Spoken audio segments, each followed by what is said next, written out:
চাৰি যুৱতীয়ে মিলি ধৰ্ষণ কৰিলে পুৰুষক। সবকিছু তো আরম্ভ হয়েছে। তো 4 জনে মিলে একজন পুরুষরে দর্শন করছে। তো তোমরা তো দেখলাই কেমনে। তো হবাই হয়েছে আরম্ভ। দেয়ার বা 2030 কিরকম কেমনা কি হয় বুঝছো। 2030 তো পুরাই হবো।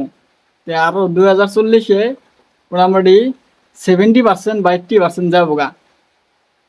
তো একটা কথা কইছে না, যে খাইছে তার নিকে বাড়াও আর যে না খাইছে তার নিকে চড়াও। এই কথাটা হচ্ছে এমনি, যারা চায় তারা পায় না, আর যারা না চায় তারাই পায়। তো ভিডিওতে কি বুঝলা একটা কমেন্ট করবা, ঠিক আছে। আর 2000 যারা যারা মানে কি কম আর, তো তোমরা কমেন্ট করে কিছু জানাইবে।